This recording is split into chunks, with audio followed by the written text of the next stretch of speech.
One thing I wanted to mention in regards to kind of this process with prospects and getting on calls with them, part of the customer experience is having a good call with them. So Absolutely. I cannot tell you how many businesses, small businesses especially, where you get on a call, like you're all excited about learning more, and then you get on the call and like the call rep or the sales rep is just terrible. Like you'll learn nothing.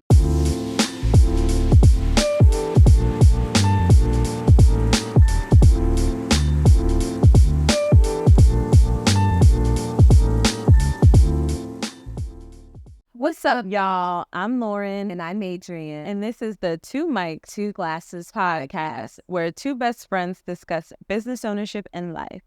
So, what's going on with you? What is going on? What is going on? I went on a retreat with my business coach. Ooh. And it was the first time I had met the business coach and pretty much anyone in the program. Lovely. So we were in Brooklyn, and It's from New York. yeah, it was really good. It was really good. I have my first business coach that specializes in working with branding businesses. So it's like my most like specialized niche business coach, and everybody there had businesses that were similar to mine, which was really good for conversation and for finding out how they were growing their business and stuff. And then shortly after I came back, I got a contract accepted from like basically the process that I learned through the business coach. So I feel like good It's like coming energy. together. Yeah, I really do feel I like that. I need your energy. I need that. sometimes you need like a little conference or something that can be like, get like rah rah. Yeah. Not a hoorah.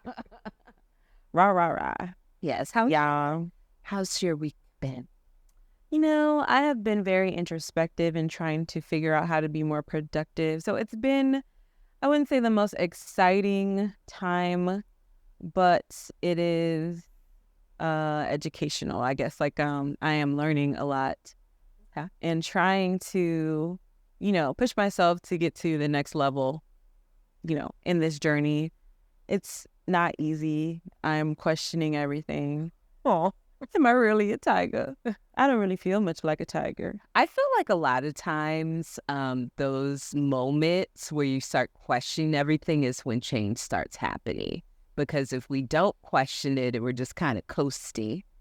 But, when you don't coast, when you deal with the issue, it gives the opportunity for you to overcome it. Grow, yeah. To blossom. It is. Still in your first year, right, of working for yourself? I am. So We need a drink to that. So what are we drinking? Oh yeah. Oh, what are we drinking? We are drinking the Prisoner California red wine. Oh, we're still on our bougie girl. It's our bougie girl wine, which I think is great for us. That really, It's a season. it is. It's our season. Of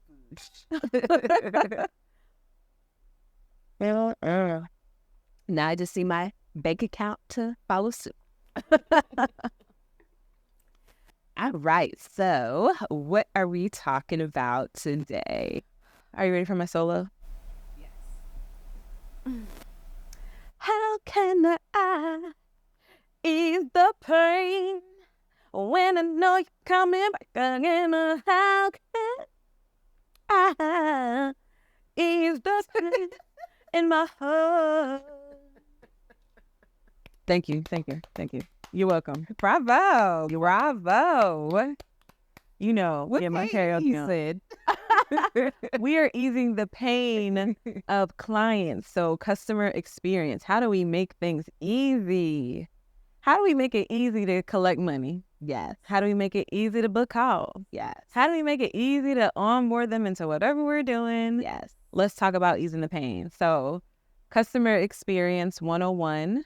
Okay. I like this topic. Yeah. So we're going to take them on a journey, right? Yes. This is the journey for service businesses. Yeah. We're going to focus on service-based because that's what we know.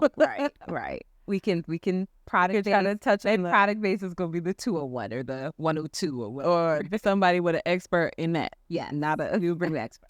Anyway, okay. So for a customer experience, so when you have a business, Mm-hmm. obviously you want a client. Correct. So the very first step of getting a client, what is that? Like, what do we need to know? So first step is, how does a client even find you? Lead generation, I guess. Yes. So social media, Yes. website, Yes. in person, Yes. word of mouth. Yes. So presence, Yeah. online, offline, presence. Have a presence. And that presence, even if you don't have a lot of followers, you can still have a presence. And that presence could be your website. Mm-hmm. It could be your social media pages. You don't necessarily have to have followers to have a presence online. That's true. As long as you're easy to find, that means that you have some sort of presence. So step one, make it easy for people to find you. Yes. Now, once they find you, how do they get in touch with you? Yes. So once they find you, so I found your Instagram Mm-hmm. because you're posting all this amazing content. And And I I'm would like, Jesus. Yeah, and I'm like, hey, Please blow it. I think I may need a bookkeeper, or at least I have some questions Mm-hmm. if I should use a bookkeeper for my business. So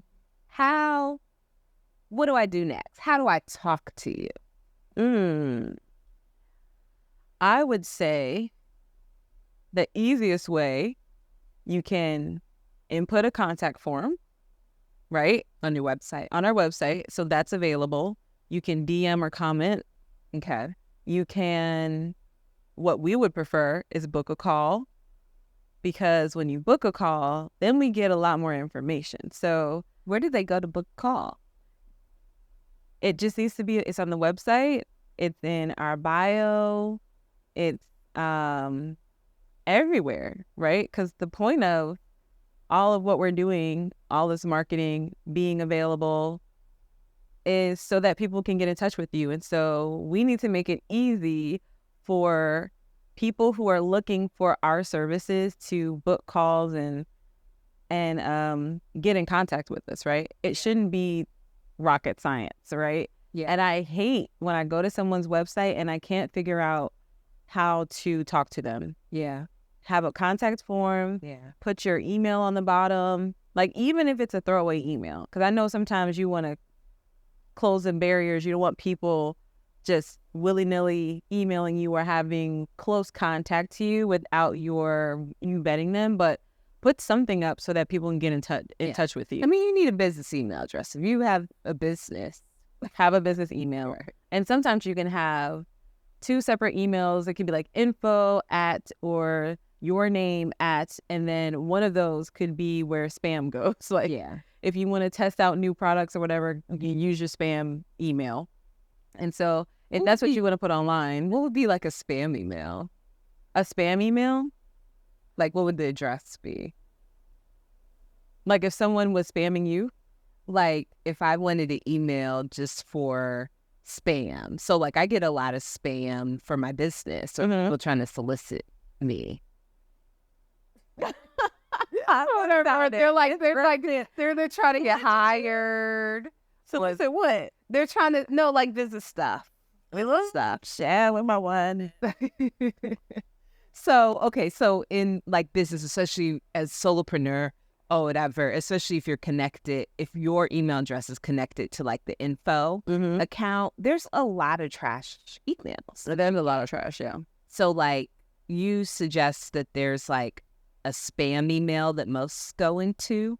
Like, is it a spam email? No, I can't say that online. No, I'm just kidding. For me, no. But I have seen where like info is kind of where spam goes. Like you check it because you want to make sure that people aren't there. But if there's like a bunch of other emails, like you would use that a lot for public facing, because when you have a public facing email, like everybody has access to it. And sometimes that's overwhelming. Like, I know for Purely Perfect, we were getting so much spam, like just from bots asking questions. And I think it might have to do with like the little robot, what is it called? Recaptcha? The girl. Oh, yeah, the CAPTCHA. Is that what it's called? Did I make that up? Security? Yeah. Is it called reCAPTCHA? That's one name of them. Oh, okay. But the technology or whatever is called CAPTCHA. Okay. So, you know, when you don't have that on your forums and things like that, you'll get spam. So I think it makes sense to have multiple emails sometimes. Not that you want to miss people, but like if it stresses you out, for me, it stresses me out to have bubbles. I know I'm weird. Okay. I'm weird. Let's just put it out there.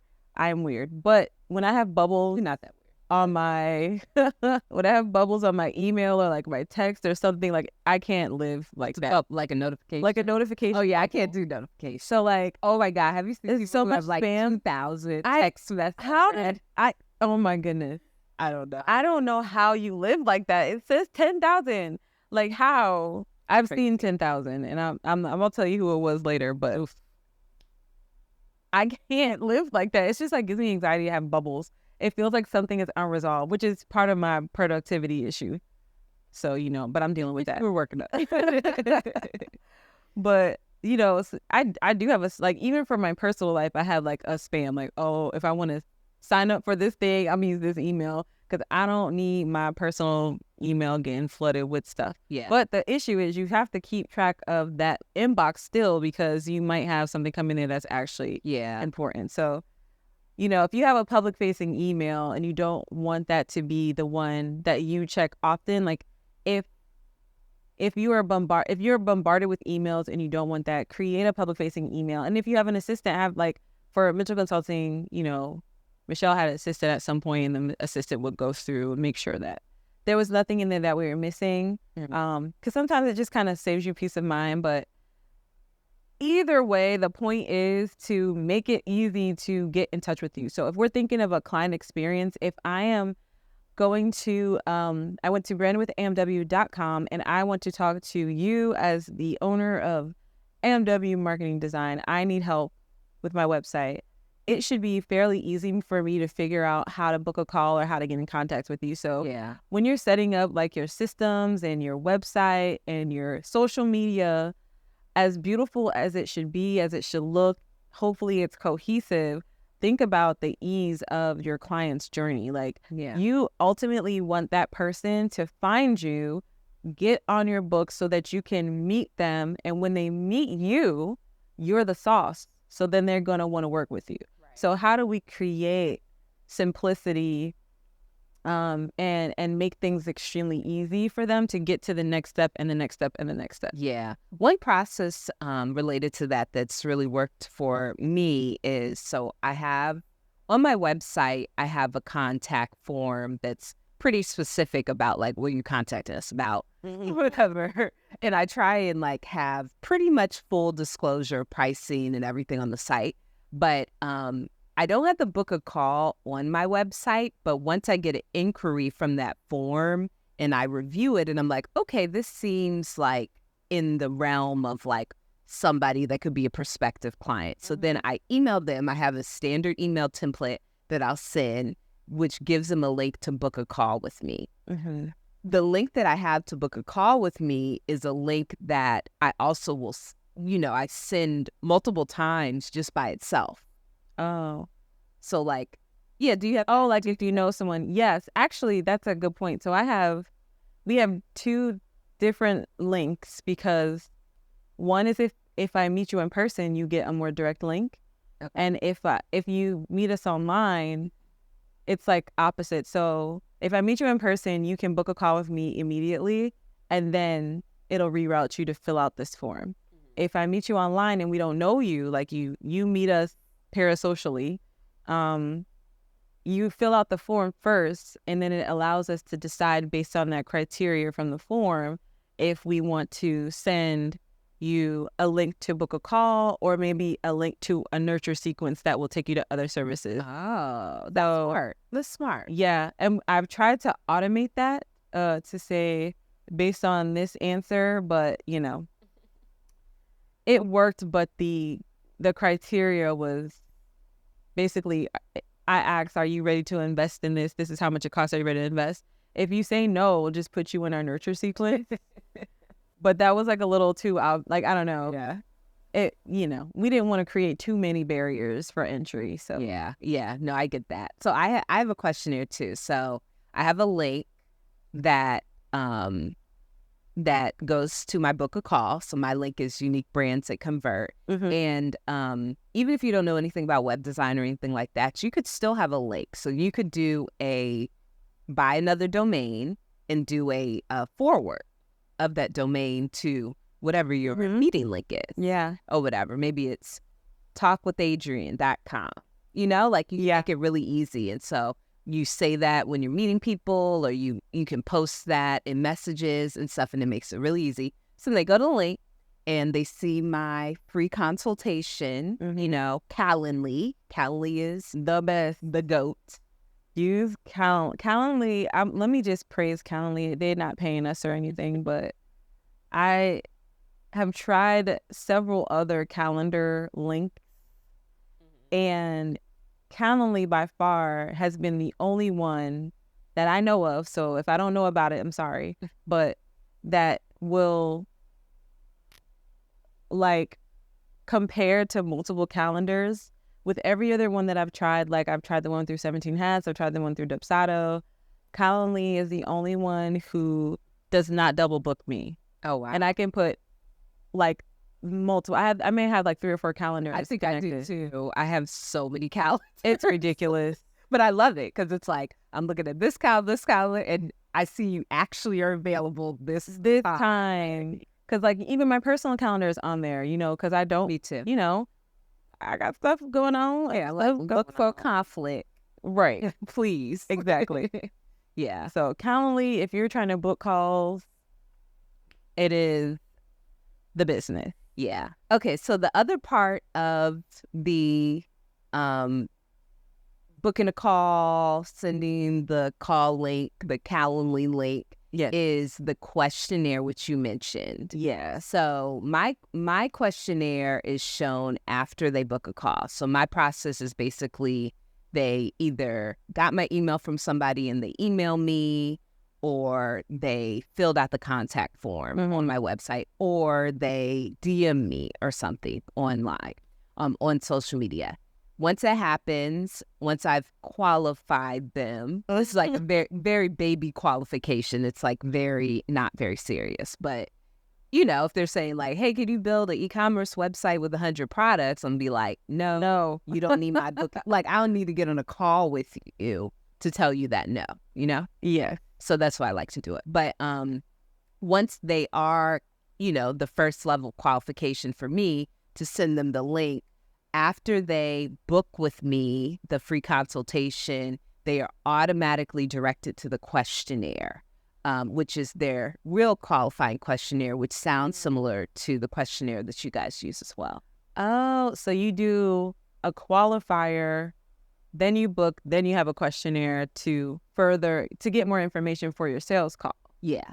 Oh, I see. I like that. And I'm sure you're enjoying this episode, but we wanted to quickly pop in to let you know about the cool swag we're wearing today. AMW Apparel is a line of inspirational and entrepreneurial clothing for those looking to stand out and make a statement to their following. We provide comfortable and high-quality t-shirts, sweatshirts, tank tops, and more.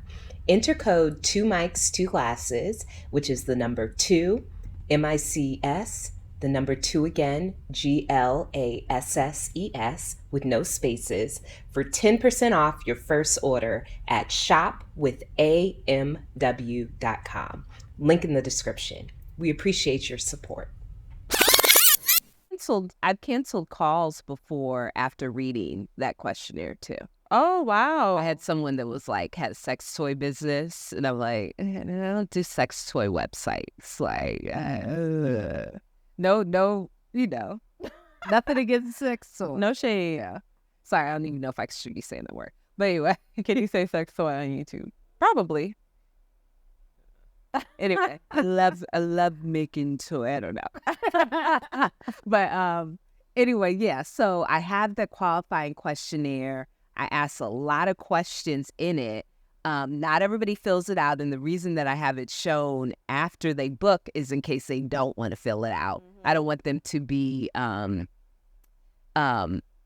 like, You don't want that to be a barrier. yeah, I don't want that to be a barrier between them booking a call with me. I want like, hey, book this call, this free consultation, Yeah. this prospect call, and then if you are really about it, fill out this questionnaire too. So that's really helped.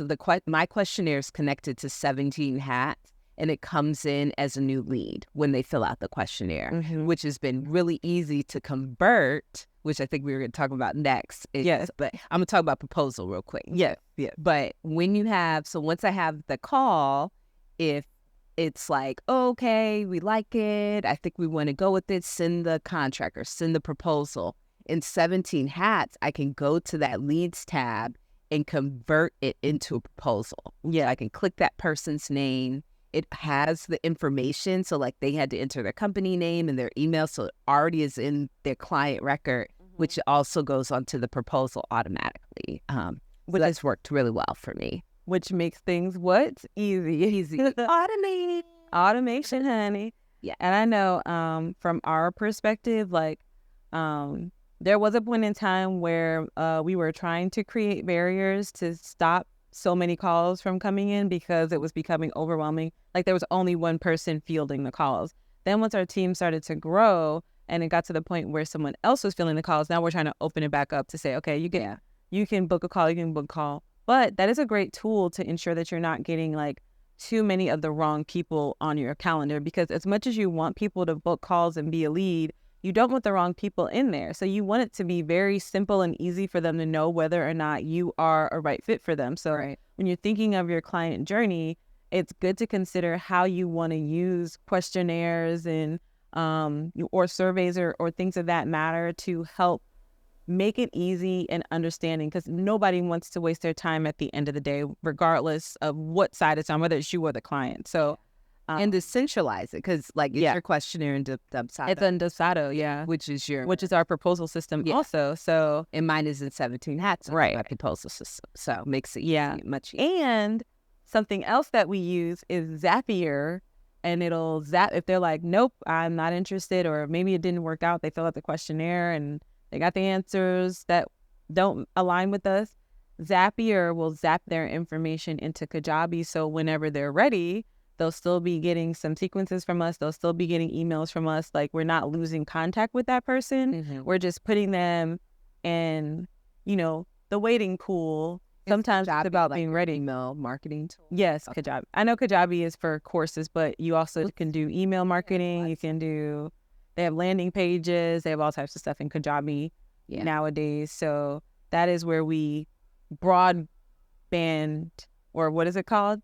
Broadband? No, it's like, that's how we send broadcast. Lord have mercy. Yes. That's how we send email broadcasts, is through Kajabi. So there's a zap between Dubsado and Kajabi. So if we get your information through Dubsado, it'll go to Kajabi. Yeah. And we won't have to really think about it. You're just on the list. Yeah. Thank you. Yeah. One thing I wanted to mention in regards to kind of this process with prospects and getting on calls with them, part of the customer experience is having a good call with them. Absolutely. So I cannot tell you how many businesses, small businesses especially, where you get on a call, like you're all excited about learning more, and then you get on the call and like the call rep or the sales rep is just terrible. Like you'll learn nothing. Like, it's just like it doesn't go anywhere. Like the call that they have with you, especially as a small business, is like makes or breaks your company, really. Yeah. Because it's how you build your business. They want to know that you have experience. They want to know, they just want to feel confident that you're someone that can, help them with the issues that they're facing. And for me personally, what really helped me get really good at those calls is having a call script. So I worked with I got my call script from a business coach, and I actually have done different variations of it over the years. But basically, I have a call script. It has every single word that I say on my the script. calls. Yeah. Sometimes I Very. vary, depending on how the conversation is going, but the structure is there, Mhm. and I bring them through, like asking them about themselves or whatever, asking them some challenging questions, telling them about me and what my goal is, telling them about my program. And no one can say that, like, after they went through those calls that they didn't get the information that they needed. And then I'll Mhm. follow up with like email and stuff. So in the customer experience, have a good call and call script, and have a centralized place where you're taking notes so that you sound as though you're remembering what they're saying and it's important to you. I like to look at my notes from that call script and take some of the words that they said and put it into my follow-up email Yeah. them after. So, Because then they'll know that you really heard them, and that's so important for you to do in your sales call.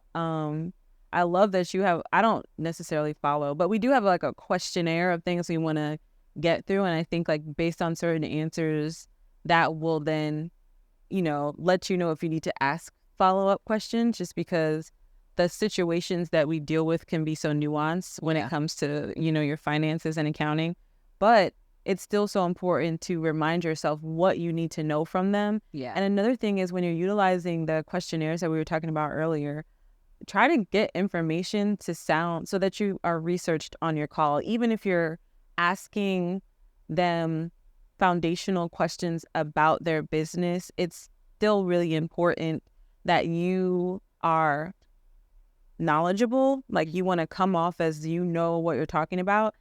Oh, hey, I see here you have this type of business. I would love to know more about how that started, right? So you're letting them know that you aren't just coming on here off a whim, and you've done some research, and you can understand like how your services can match their business ahead of time. Yeah. And it kind of just gives you a little bit of a push to a lot of people when you are just kind of well-versed in understanding of their basic problems before. So really utilize those questionnaires and make it easier for them to be on the call with you, because it's not like starting from scratch, even if you've never met before. Yeah. So the next part that I think is important to flow into is onboarding a client, because that's another process that can get a little hairy. The point where someone like signs a contract and pays is probably the most excited they're going to be, in working with or whatever. So you have to really it's important to capitalize at least one business day within it. So like if I see that I get a notification that a contract is signed, they sent their payment, I'm like, yes, cha-ching. And then I want to make sure that they have all the information they need to get started with me, because some of them are really excited and they want to get started immediately, and they just paid. So they're like, okay, what's going on now? And if you don't really tell them, then they're going to be messaging you or whatever, and you might be really, really busy. So instead of like relying on your schedule, you can do workflows to onboard them. So one of the things I did is I have a workflow in 17 Hats, which is the same place where my lead stuff is going. And once they sign up, I have a new client welcome series. And depending on I have different variations depending on what they sign up for. And that welcome series says, okay, it sent them their signed contract. It tells me like create this project in Basecamp, which is my project management tool, and then sends them an email that says, welcome. I'm like, so excited, blah, blah, blah. So it sounds like it's coming. I did right. It is coming from me, but it's automated, going to them, and it gives them all the information that they need to kind of welcome them into the process. And this is how it's going to work. This is how you get started. And then once that goes out, I have something else, another to-do task it tells me to do, which is good because, like, let's say you bring on a lot of clients, you don't want to have to remember every single little step that needs to be done when you're onboarding. So does the system kick off, like, right when they sign? Like, have you set it up, or do you have to go in and kick it off every time? So I do have a little manual piece of it, which is that I have to add the workflow. I have to kick off the workflow, mainly because I haven't done the alignment of what services they sign up for and what welcome series they get. So there is opportunity to further automate using that. Okay. There is. And I think the more streamlined my services get or my packages get, the easier it'll be to do that. I kind of leave it open because sometimes it's a custom package and maybe I need to make some modifications to the workflow or whatever. But we don't have to get it out. But basically, it gives them all the welcome emails, and the final email to them is for them to book their first call with me to start the program that they signed up for. It also includes an attachment in that email to the questionnaire that they need to fill out before. So I love it. It allows me to not think, just like, okay, check, this is, and then it sends this automatically. And so I try to always do it within one business day. It's something that you could also get assistance with. My virtual assistant or somebody could do it. But I think it's important to try and once you have a process of things that you want them to know and stuff, to have it kind of automated. Yeah. And that's the big thing is like really as you are creating your business and figuring out like how you want things to work, it's really important to think about your client's journey, to think about like how do you want them to interact with your business to get through every step before even once they join on as a client. Like you want it to be easy for them so that they don't even have a reason to say no, right? You want to make every step of the way another reason for them to say yes to working with you. Right. And even when you're getting to onboarding and you're thinking about it, make sure like, oh, I had my sales call. I need to send this proposal out within a day. Like you want it to go to them. You want to set up reminders because people are people and they have different things going on and they get busy and they forget. And it has nothing to do with you or not wanting to work with you. That's a great point about the proposal reminders and stuff. Yeah. And set a expiration date in there.